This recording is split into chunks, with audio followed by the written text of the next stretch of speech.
Mong hirap-hirap ka dyan, ha? Saglit lang, ha? Mali! Ito, kailangan mo, patong ka muna dito. Sobra ka! Makikita niya, ma'am. Oh. Andun sila. Oh, hello! Hello, everyone! Kamusta? Ako po si Kuya Banjo. Alam ba ang lasang Pinoy? Ako naman si Lola Lali ng Kawaling Pinoy. Hi po.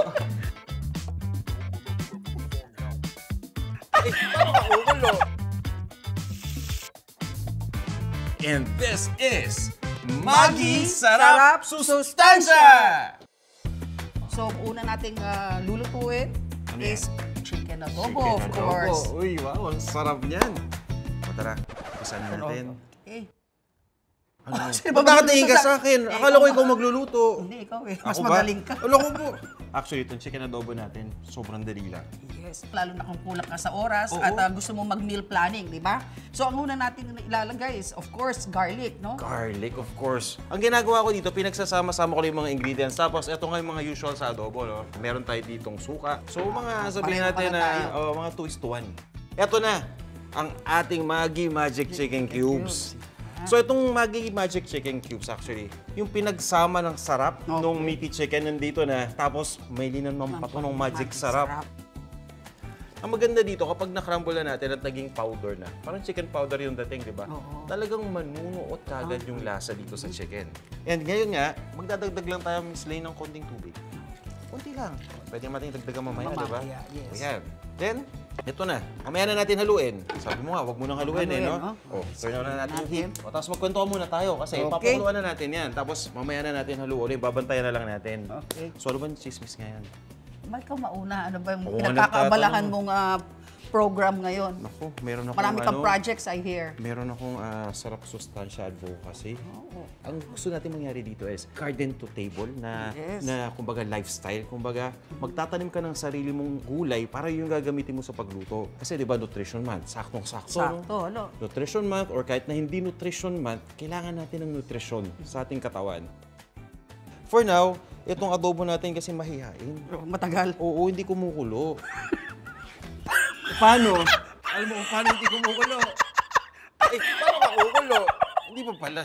Kwento na ang kwento eh. One eternity later. Dahil nakalimutan mong i-turn on ang ating stove, ikaw ang magpipirito ng ating tilapia para sa sarsyado. Sige na nga. Kailangan natin ng magic sarap.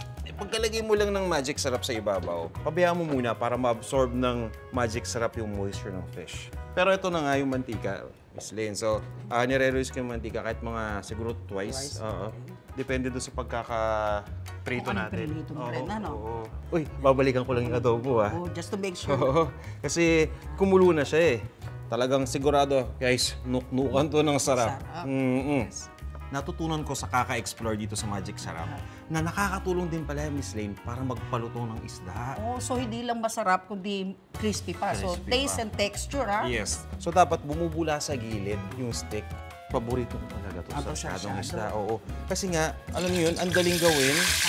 Pag hindi non-stick yung gamit ninyo at nilagay nyo yung isda, siguraduhin nyo lang talaga na mainit muna yung mantika bago ninyo ilagay yung isda. Otherwise, ang tendency niyan, didikit yung balat dun sa pinaglulutuan ninyo.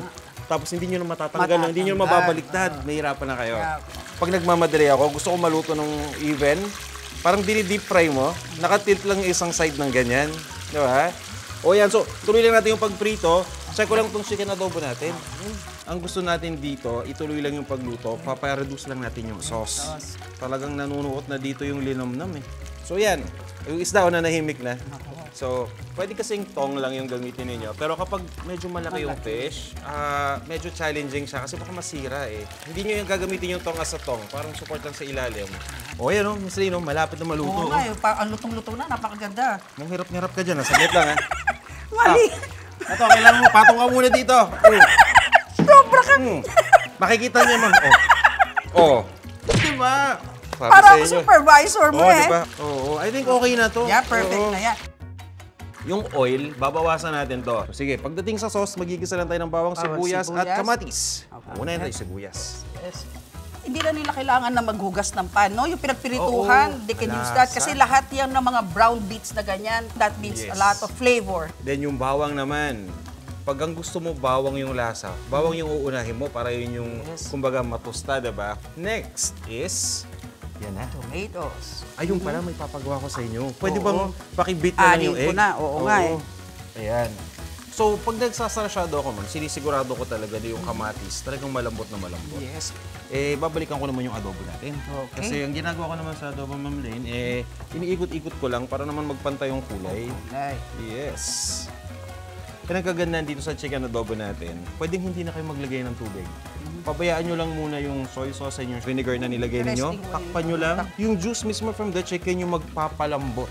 At yun yung adobo na okay din. Masarap basta gamit ang Maggi, Magic Chicken Cubes. Yun. Ito din yung sarsa. Di ba kanina, kalahati ng magic syrup yung nilagay natin dito sa isda. So yung binating itlog o yung beaten egg, lalagay natin siya pero huwag niyong bibiglain, ha? Ipong pabayaan mo lang muna na maging solid ng konti. Makikita mo naman tong top part to, di ba? Nagsosolidify na. Yan. Ganyan ang gusto nating mangyari.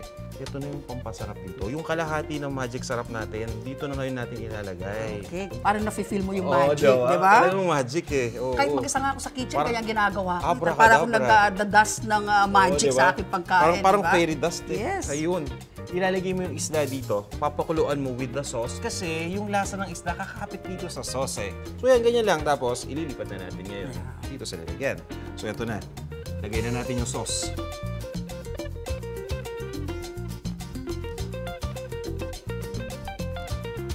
Ang sarap ng sarsyado, no? Oo. Eh di, plate ko na rin itong adobo para may kapartner na siya dyan. Oo. Tapos, gawa na ako ng buko pandan para talagang... Eh di, kompleto na nga, no? Oo. Ang ganda, no? Iyon. Tapos sasabayan natin itong garlic. Wow. O, gawin na natin yung buko pandan. Oo, ako naman. Sige, ikaw naman. Tara. No, sige. So, ang buko pandan, this is one of my favorite things na gawin. Napakadali ng ingredients na to. Coconut Ilalagay- water ang gagawin natin. Yes, po. Tapos maglalagay tayo ng gulaman. Gulaman powder. Kaya mas popular ang gulaman sa Philippines. Kasi mainit ang temperature natin dito. Tama, oo. So, ang gulaman pwedeng mag-set na kahit hindi naka-refrigerate. O, kahit room temperature lang, no? To enhance yung ating pandan flavor, mag-a-add tayo ng extra. Okay. Ang the hardest part ng recipe ito, Ano yung magantay? mag-hintay Yun. for it to set, di ba? Yes. Ito, ang young coconut, di ba? Ang ating gagamitin. So, wag pong niyog. Sabi nila, pag pumunta ka sa wet market, ang ihingin mo, bukong pang-salad. Ayun. Yun daw ang perfect texture para gamitin sa mga buko salad. So, ngayon medyo gentle simmer na, pwede na nating add ang ating sugar. Okay na, sugar. Yes. So, wag na naman masyadong magbubula siya. So, gentle lang na Yes. pag-ano. At habang ginagawa nyo, Yan, at kukunin ko na magpapisa. itong pangwag natin. Okay. Ayan. I think ready na yan. Okay na Nag-dissolve siya. na. Okay. Yes, ready na. So, off na natin. Off na natin. Then, ililipat na doon. Okay. I'll do the Thank you honors. so much. Napakaswerte ko naman. Taga-assist ko, panlasang Pinoy. Siyempre, anything for you, ma'am. Yan, so ma'am, papabayaan muna natin mag-room temperature to Yes. bago natin ilagay sa Sa refrigerator. refrigerator. Bancho, napakadaling dessert nito. Halo-halo lang, di ba? So, start tayo ng ating young coconut na Yes, shredded. Shredded na buko. Yan. Huwag muna natin. O, sige, baka di kumasya, no? Diba, alam mo bakit?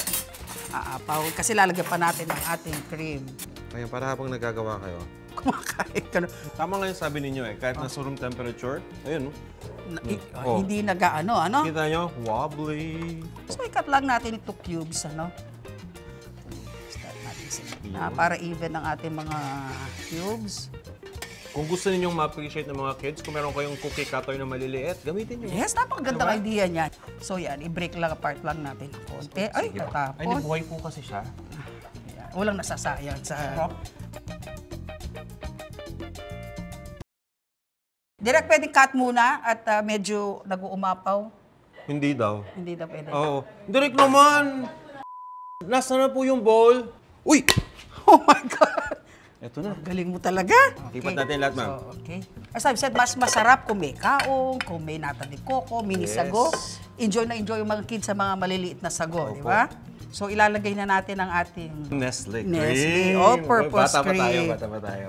So, ina-add natin itong kondensada. Ayon sa panlasa, tikman mo lang, start with half a can, tapos half a can adjust yan. mo according to taste. Oo. At saka alam mo kagandahan itong ginagawa ko. You can actually turn it into a drink. Lagyan mo ng coconut juice, may buko, good pandan idea, no? drink ka, di ba? Buko From a pandan salad. drink. Yes. Ayan. Miss Lane, ito na po yung buko pandan extra. Yes, perfect. Okay, do me the honors. Ayan, mas makulay na para Uy, mas ganda na. appetizing, ano? Oo naman.